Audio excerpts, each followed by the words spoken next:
One of you commented this: "My problem is that I just ran out of ideas. I've done prompt lists and asked for ideas, but I've done almost all of them. I haven't drawn in 2 months and I honestly miss feeling inspired, and it's basically all a cycle I can't get out of." Do you feel this way too? You're not alone. I'll be sharing with you 6 ways to come up with creative ideas, from my personal step-by-step brainstorming process to how to get into the creative mindset. Now, I think there are generally 2 ways of coming up with ideas. The first is unintentional, which is when, you just randomly come up with an idea out of the blue when you're in the shower, taking a walk, whatever, and you're like, wow, that's a nice idea. So that's the unintentional way of coming up with an idea that, comes randomly like gifts to us. And the second is the more intentional approach. Intentionally sitting down and being like, okay, let's, brainstorm. I want to paint something. I want to make something. Let's think what to do, right? Now, when you're in a moment where you've totally run out with ideas and you don't know what to create, I have several methods of coming up with a really creative drawing idea that I've developed myself and that kind of worked for me personally. Now, the first step in coming up with an idea is to narrow your focus. It's possible that you're being very, very broad when you want to come up with a certain idea, and that's why you can't come up with anything at all, because you have no idea what you want in the first place. What if you approached finding an idea like you would write an essay? You wouldn't just choose the topic of your essay to be plainly art, because that is too broad. Telling yourself that you want to come up with a drawing idea is also too broad. If you want to be effective and get your point across, whether it be through essays or through your art, you have a clear topic and ball game, so you need to narrow your focus a bit. Now, that can be in the form of prompts, like a prompt list, as long as it has the potential to spark something. This helps establish a starting point for you. And this drawing that you're seeing me create now was actually, I used the prompt list from the Inktober challenge, and this was dagger. Now, you might be wondering, how did you get from dagger to a whole concept drawing, of like a woman cutting hair, flowers? Like, how did you get from dagger to this? And my answer to that is, it was a combination of intentional idea and unintentional.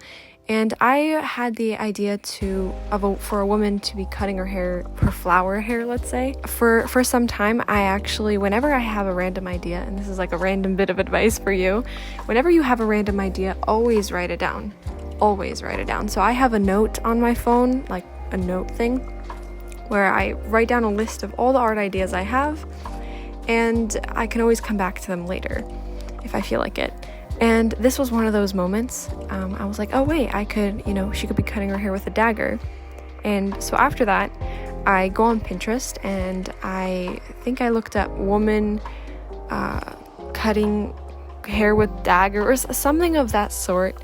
And with Pinterest, you play around with the words a bit until you get what you want. And I found this reference photo that really was what I was looking for, and it really spoke to me. That's really where it came from. Replace the hair with flowers, and that's how it works. Like for me, I use Pinterest to look for references, and when I can't find something that is an exact pose or something that I want myself, usually Pinterest is fine.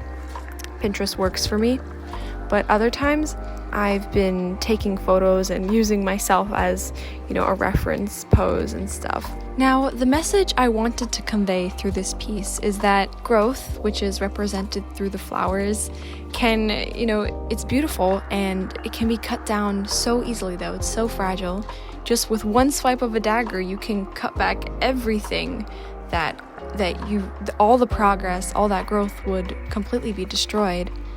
However, not all hope is lost. Even if, the flowers do get cut and it is destroyed, as long as there are roots, you can always grow back. The flowers will grow back.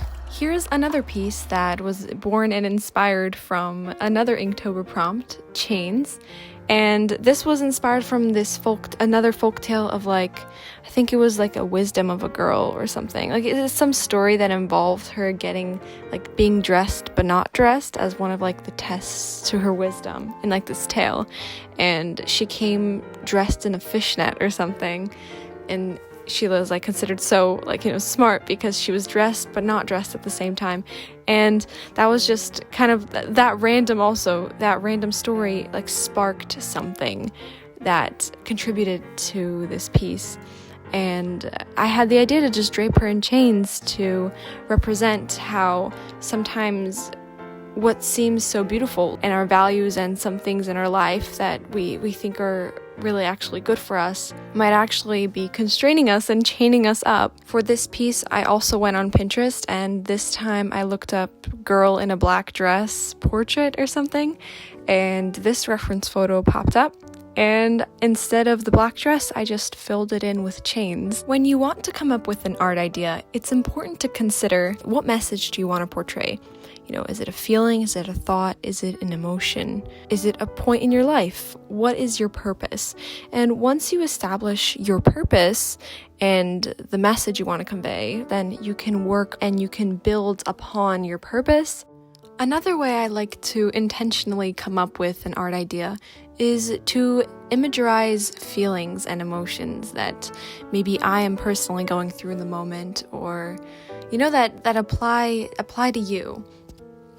I have several examples of this, and one of the pieces is this one, which is titled Rise. It was also an Inktober piece. However, the feeling behind this concept was that sometimes, you have this feeling where you've been in a rut for a while, and, you're trying to climb those stairs, you're trying to get better, and you fall down. And it's so easy to just let go and let yourself fall, but, you hear a voice in your head telling you to just rise, keep going, and pull yourself back up. And this feeling was something that I was personally experiencing at the time I drew this piece. The reference photo I used for the guy who's hanging off the stairs is also from Pinterest.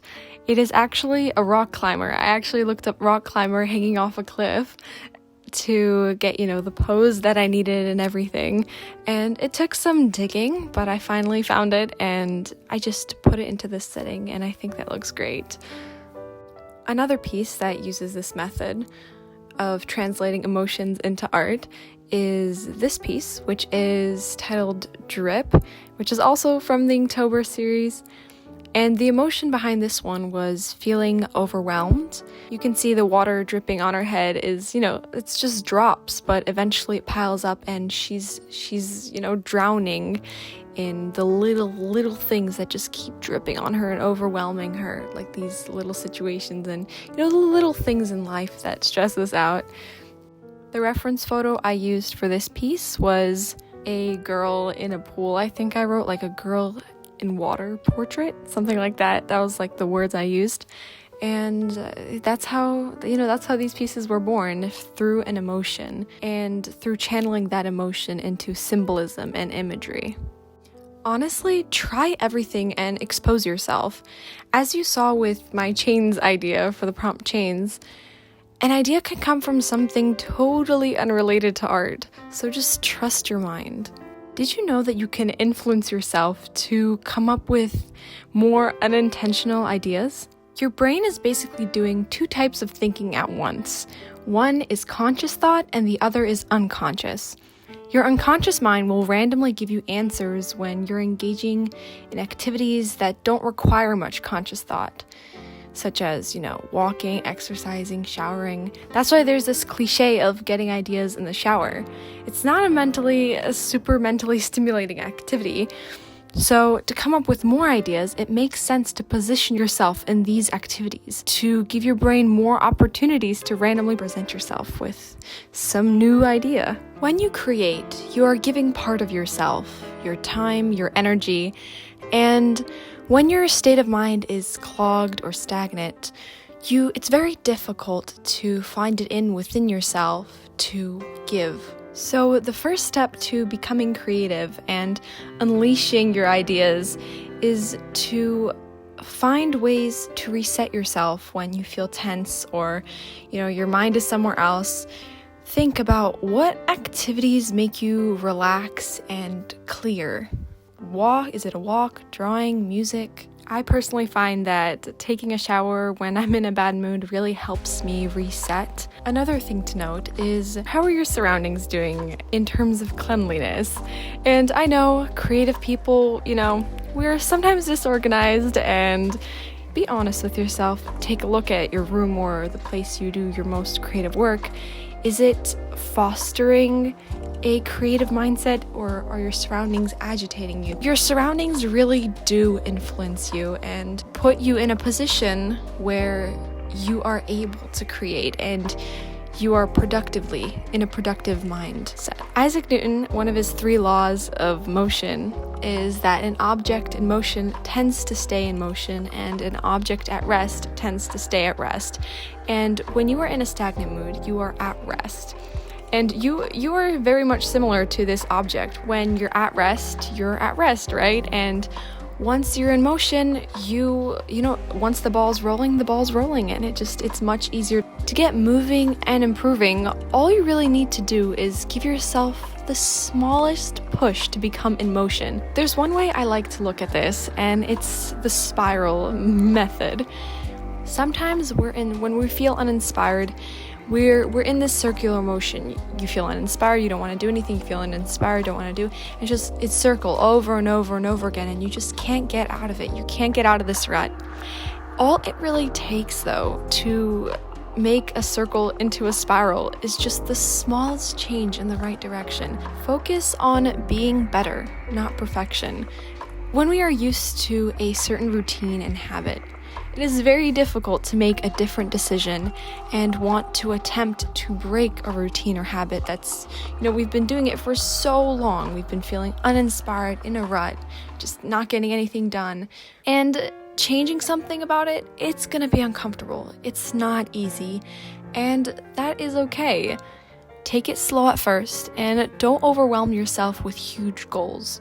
Ones that are so big and daunting that, after your initial drive wears off, and you just start to lose motivation, and you end up eventually giving up because, you lose hope that what you want will never be achieved.